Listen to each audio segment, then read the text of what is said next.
Hello दोस्तों। आज हम पढ़ने वाले हैं दलित आत्मकथा मुर्दैया।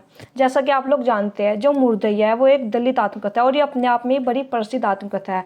ये हमारे जो नेट का सिलेबस है उसके यूनिट 10 में भी लगी हुई है। तो नेट के एग्ज़ाम के लिए तो ये बहुत ज़्यादा इंपॉर्टेंट हो ही जाती है। पर अगर अन्य कोई भी एग्ज़ाम है हिंदी साहित्य से रिलेटेड, तो भी मुर्दैया से एक क्वेश्चन बनता ही है एग्जाम में, क्योंकि काफ़ी प्रसिद्ध आत्मकथा है। और याद रखिएगा, मुर्दैया एक दलित आत्मकथा है।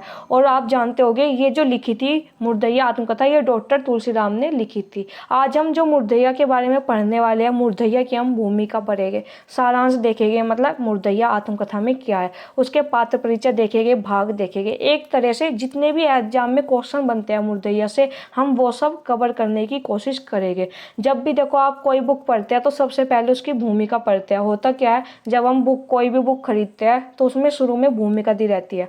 वो खुद में इंपॉर्टेंट हो जाती है। इंपॉर्टेंट क्यों हो जाती है? एक तो भूमिका ज़्यादातर लेखक द्वारा स्वयं लिखी जाती है, वो खुद लिखता है भूमिका, इसलिए इंपॉर्टेंट हो जाती है। दूसरा, हमें भूमिका पढ़कर पता लगता है कि हमको इसमें क्या पढ़ने को मिलेगा, इसमें राइटर के विचार क्या है, वो सब हमको देखने को मिलता है जब हम भूमिका पढ़ते हैं। तो भूमिका इंपॉर्टेंट हो जाती है। और तीसरी, एग्जाम में भी भूमिका से क्वेश्चन आते हैं, कोटेशन दे देते हैं और पूछ लेते हैं ये किसकी है, तो ये आप याद रखिएगा। तो इसलिए भूमिका पढ़नी बहुत ज़रूरी होती है किसी भी रचना की। और ये तो हमारे नेट के पाठ्यक्रम में लगी हुई है, तो इसकी भूमिका तो खुद इम्पोर्टेंट हो जाती है। तो हम शुरू करते हैं भूमिका पढ़ना। सबसे पहले मैं आपको बता देती हूँ, बुक मुर्दैया ही है जो डॉक्टर तुलसीराम द्वारा लिखी गई है। बुक पढ़ने से पहले, भूमिका पढ़ने से पहले हमें एक बार मुर्दैया का सन हमें पता होना चाहिए, ये कब प्रकाशित हुई थी। तो याद रखिएगा, मुर्दैया 2010 में प्रकाशित हुई थी। आपको भूलना नहीं है, क्योंकि मुर्दैया का सन भी एग्जाम में खूब पूछा जाता है। देखो, जो इंपॉर्टेंट रचनाएं होती है, जो प्रसिद्ध रचनाएं होती है, उनके सन भी महत्वपूर्ण होते हैं। कुछ रचनाएं ऐसी होती है जिनके हमें सिर्फ ये पता होना चाहिए हाँ कि इसके राइटर कौन है, और कुछ रचना इतनी इंपॉर्टेंट होती है कि हमें उसके बारे में सब पता होना चाहिए। तो मुर्दैया उनमें से ही एक रचना है, काफ़ी प्रसिद्ध रचना है। शुरू करते हैं, देखेंगे इसकी भूमिका पढ़नी शुरू करेंगे। मुर्दैया हमारे गांव धर्मपुर की आजमगढ़ की बहुउद्देश्य कर्मस्थली थी। चरवाही से लेकर हरवाई तक के सारे रास्ते वहीं से गुजरते थे। इतना ही नहीं, स्कूल हो या दुकान, बाजार हो या मंदिर, यहाँ तक कि मजदूरी के लिए कलकत्ता वाली रेलगाड़ी पकड़ना हो तो भी मुर्दैया से ही गुजरना पड़ता था। हमारे गांव की जियोपॉलिटिक्स यानी भू राजनीति में दलितों के लिए मुर्दैया एक सामरिक केंद्र जैसी थी। जीवन से लेकर मरण तक की सारी गतिविधियां मुर्दैया समेट लेती थी।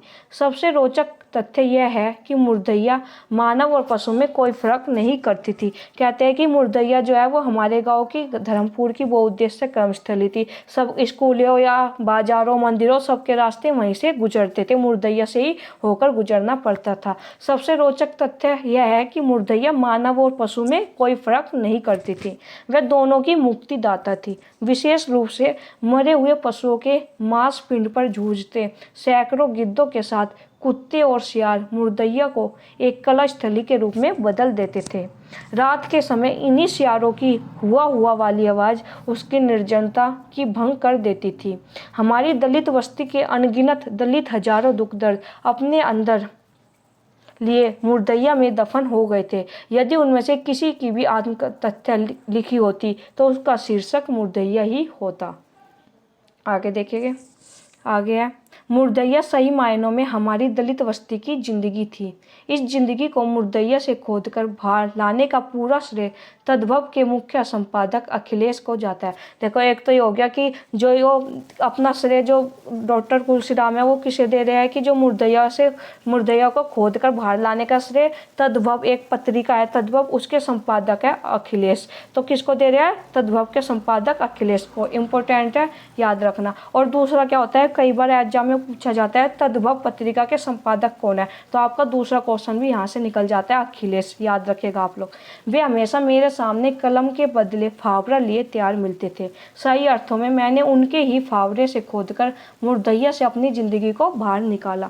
जमाना चाहे जो भी हो, मेरे जैसा कोई अदना जब भी पैदा होता है वह अपने इर्द गिर्द घूमते लोक जीवन का हिस्सा बन ही जाता है। कहते हैं जमाना चाहे कैसा भी हो, अपने इर्द गिर्द घूमते लोक जीवन का हिस्सा बन ही जाता है।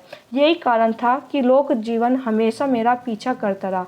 परिणाम स्वरूप मेरे घर से भागने के बाद जब मुर्दैया का प्रथम खंड समाप्त हो जाता है तो गांव के हर किसी के मुख से निकले पहले शब्द से तुकबंदी बनाकर गाने वाले जोगी बाबा, लक्कड़, धमनी पर नृत्य कला बिखेरती नटीनियाँ, गिद्ध प्रेमी पग्गल बाबा तथा सिंघा बजाता बांकिया डोम आदि जैसे जिंदा लोक पात्र हमेशा के लिए गायब होकर मुझे बड़ा दुख पहुंचाते हैं। सबसे ज़्यादा दुखित करने वाली बात दिल्ली में रह रहे मेरे गांव के कुछ प्रवासी मजदूरों दिल्ली में रह रहे मेरे कुछ प्रवासी गांव के मजदूरों से मालूम हुई। 50-60 साल पहले की जिस मुर्दैया का वर्णन मैंने किया है वह पूर्ण रूपेण उजड़ चुकी है। कहते हैं जिस मुर्दैया का मैंने वर्णन किया है वो पूर्ण रूपेण उजड़ चुकी है। सारे जंगल कटकर खेत में बदल चुके हैं, जिसके चलते गिद्धों जैसे अनगिनत दुर्लभ पक्षियों तथा साई, सियारों और खरगोशों जैसे पशुओं का विलोप हो चुका है। बचपन में दुखित होने का मतलब होता था आंखों में आंसू आ जाना। ऐसा अवसरों पर मेरी दादी आग धो लेने को कहती थी, किंतु आज का अनुभव बताता है कि चंद पानी के छींटों से दुख की निशानी नहीं मिट पाती।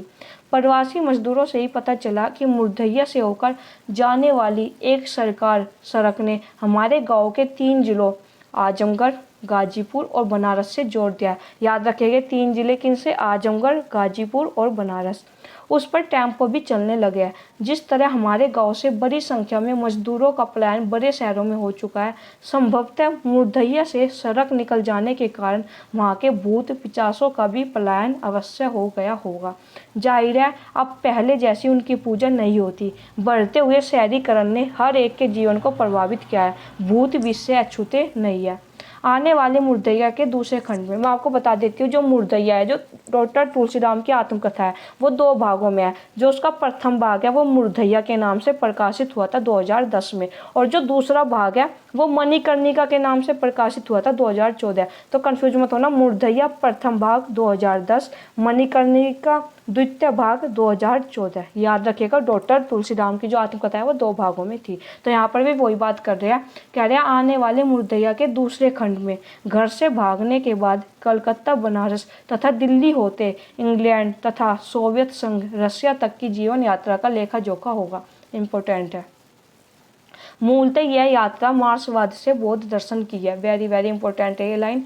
मूलतः यह यात्रा मार्क्सवाद से बौद्ध दर्शन की है। इतनी कोटेशन एग्जाम में पूछी जा सकती है। राजकमल प्रकाशन के निर्देशक अशोक माहेश्वरी इस बात के लिए धन्यवाद के पात्र है कि उन्होंने तद्भव में अब तक प्रकाशित 7 किस्तों को मुर्दैया खंड 1 के रूप में अविलंब प्रकाशित करने का निर्णय लिया, जबकि आगे का लेखन अभी जारी है। कहते हैं वह अपने किसको दे रहा है? प्रकाशित की जिसने? अशोक माहेश्वरी। राजकमल प्रकाशन के निर्देशक अशोक माहेश्वरी इस बात के लिए धन्यवाद के पात्र है कि उन्होंने तद्भव में अब तक प्रकाशित 7 किसको, मतलब जितने उनके भाग पर लिखे गए थे, उसको मुर्दैया के खंड प्रथम को अविलंब प्रकाशित करने का निर्णय लिया, जबकि आगे का लेखन अभी चल रहा है, क्योंकि आगे जो मणिकर्णिका है इनकी उसका दूसरा भाग आता है। तो उसी के लिए इसको धन्यवाद दे रहे हैं किसको? अशोक माहेश्वरी को, राज प्रकाशन के निर्देशक। देखो यहाँ पर 2 लोगों का नाम आया, अखिलेश और अशोक माहेश्वरी, जिनको वे धन्यवाद मतलब धन्यवाद या आभार व्यक्त कर रहा है। तो ध्यान रखिएगा आप लोग। और ये आत्मकथा की भूमिका किसने लिखी थी? डॉक्टर तुलसीराम ने ही यहाँ पर लिखी थी। जवाहरलाल नेहरू विश्वविद्यालय नई दिल्ली, डॉक्टर तुलसीराम के द्वारा ही ये आत्मकथा की भूमिका लिखी गई थी। आगे बढ़ते आगे देखिए। अब देखेंगे यहाँ पर जो यहाँ पर पीछे बात हुई थी ना 7 किस्तों में जो मुर्दैया लिखी गई थी यहाँ पर, तो अब भी देख लेते हैं 7 किस्तों की जो बात हो रही थी उनके नाम देख लेते हैं। इंपॉर्टेंट है, मैं आपको पहले ही बता देती हूँ। सबसे पहले मुर्दैया जो बुक है उसी का पेज मैंने यहाँ पर रखा है। सबसे पहले भूमिका जो हम पढ़ चुके। अब यहाँ पर 7 की बात हो रही है, देख लेते हैं उनके नाम। इंपॉर्टेंट है, 7 के साथ आपको नाम याद होने चाहिए।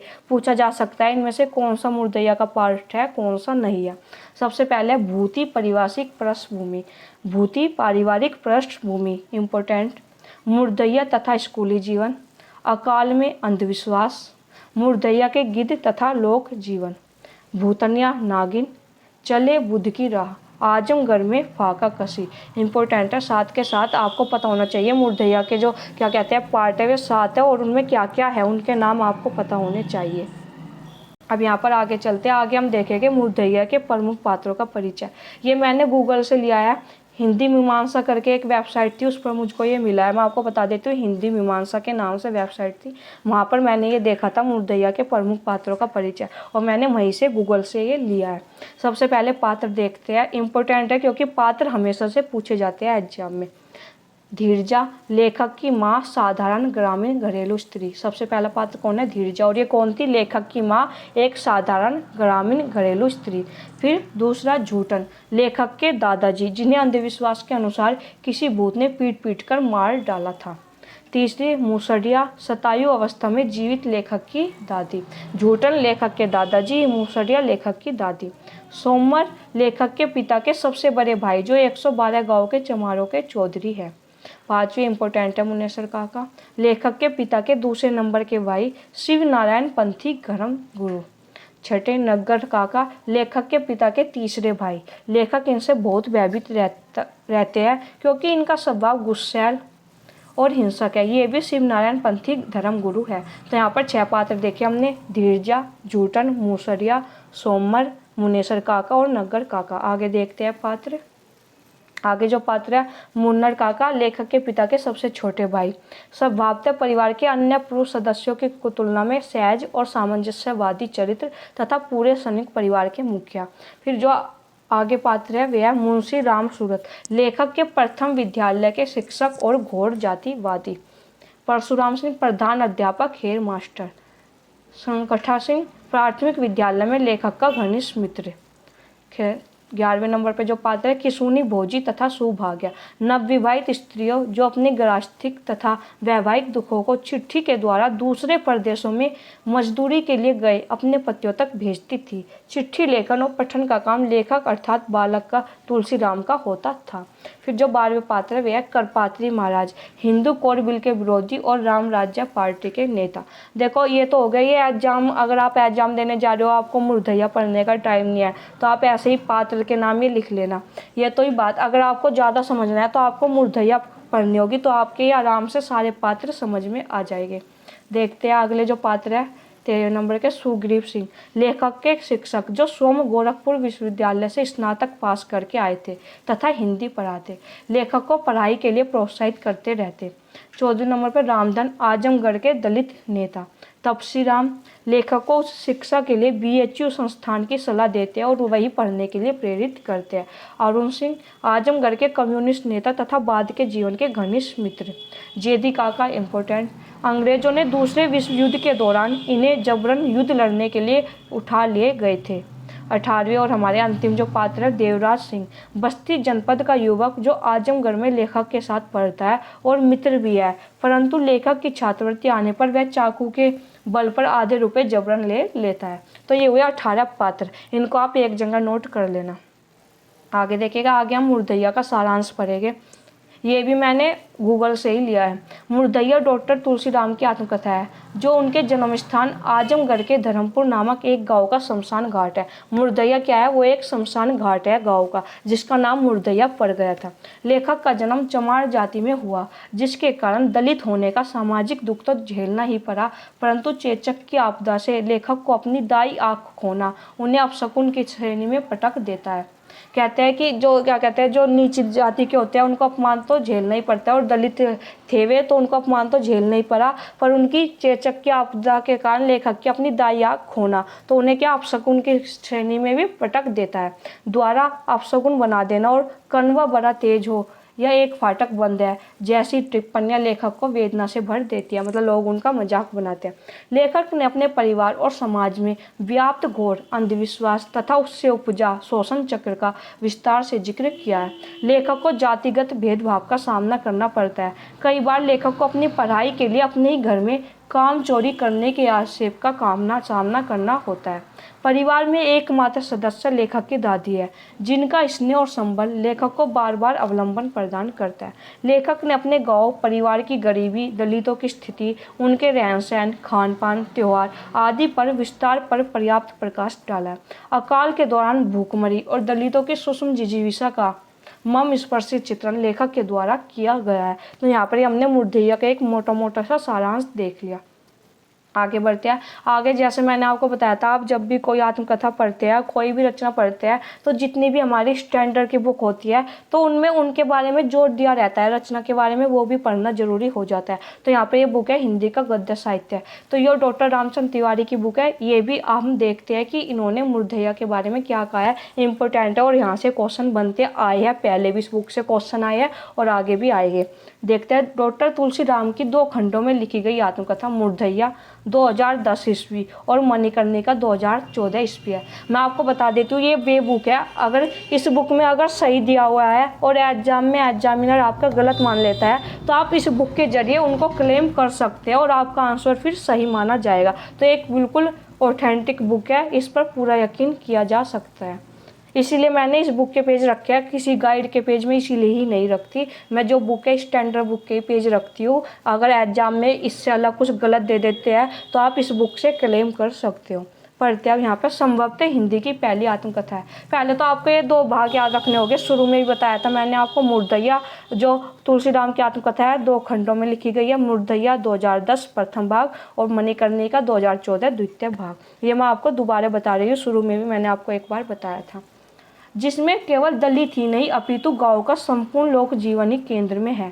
184 पृष्ठों की इस आत्मकथा में आरंभिक पढ़ाई से लेकर मैट्रिक तक की पढ़ाई का चित्रण है।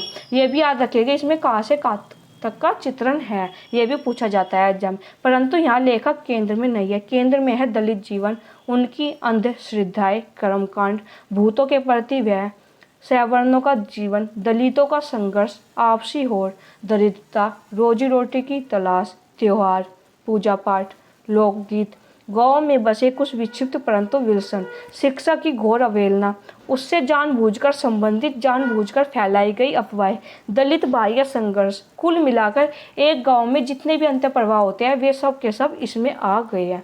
तुलसी राम की आत्मकथा के दोनों भाग मुर्दैया और मणिकर्णिका मृत्यु और मुर्दों से जुड़ी है। कहते हैं जो तुलसीराम की आत्मकथा के दोनों भाग है, मुर्दैया और मणिकर्णिका, मृत्यु और मुर्दों से जुड़ी है। इस आत्मकथा की एक विशेषता है कि इसमें आत्मकथा का निजी कहते हैं कि इस आत्मकथा की एक विशेषता है कि इसमें आत्मकथा का निजी अनुभव नहीं है, अपितु इसमें लोक साथ साथ चलता है। कहते हैं इसमें कोई निजी अनुभव नहीं है, कहते हैं अब लोक मतलब जो जीवन है, जो लोक जीवन की बातें हैं वे सब भी साथ साथ चलती है। प्रोफेसर मैनेजर पांडे के अनुसार तुलसी राम की आत्मकथा उनके जीवन और वैचारिक संघर्ष की अधूरी कथा है।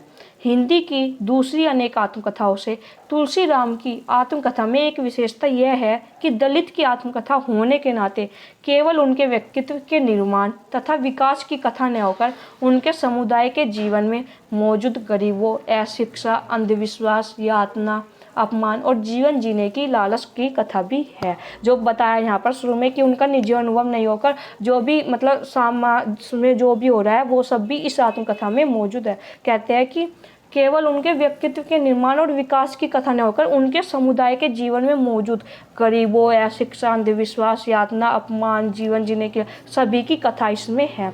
और ये कोटेशन किसकी है? मैनेजर पांडे की है। इम्पोर्टेंट है। देखो मैं आपको बता देती हूँ, बहुत बार कोटेशन पूछी जाती है और हम कहते हैं ये कहाँ से आई है एग्जाम में कोटेशन। तो ये जितनी भी अच्छी स्टैंडर्ड बुक होती है इनमें से जो कि तो कोटेशन उठा ली जाती है। तो जैसे मुर्दैया नेट के पाठ्यक्रम में लगी हुई है तो बहुत चांस है कि ये कोटेशन पूछ ले। फिर आगे भी एक कोटेशन है, मुर्दैया की भूमिका में आत्मकथाकार तुलसी राम ने स्पष्ट किया है, आने वाले मुर्दैया के दूसरे खंड में घर से भाग जाने के बाद कलकत्ता, बनारस तथा दिल्ली होते इंग्लैंड तथा सोवियत संघ, रूस तक की यात्रा का लेखा जोखा होगा। मूलतः यह यात्रा मार्क्सवाद से बौद्ध दर्शन की है।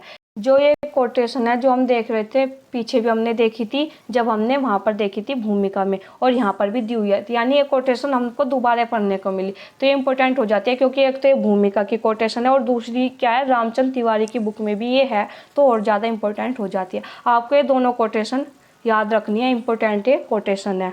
तो यहाँ पर जो हमारी क्लास है आज की मुर्दैया के बारे में जो भी मुझे प्रमुख चीज़ें लगी जो कि एग्जाम में पूछी जा सकती है वे सब मैंने आपको करवा दी। अगर आप ज़्यादा डिटेल में जानना चाहते हैं तो आप मुर्दैया एक बार खुद से पढ़ लीजिएगा, ज़्यादा बड़ी या मोटी ये बुक नहीं है। अगर आपको कोई चीज़ समझ में नहीं आई या आप दोबारा पढ़ना चाहते हैं तो आप या तो मुझे इसी वीडियो के नीचे कमेंट कर देना या फिर आप मुझको मेरी email ID पर बता देना जो भी आपका डाउट हो। और एक चीज़ और, हमारी लाइव क्लास क्लास होती है हर संडे को। तो आप चाहे तो उस क्लास में जुड़कर मेरे से लाइव जो भी आपका डाउट है वे पूछ सकते हैं। और अगर आपको इस क्लास की PDF चाहिए तो आप हमारे टेलीग्राम चैनल से जुड़ जाइए। और आपको वीडियो अच्छी लगी, यूजफुल लगी, हेल्पफुल लगी तो हमारे चैनल को लाइक, सब्सक्राइब, शेयर कर दीजिएगा। धन्यवाद।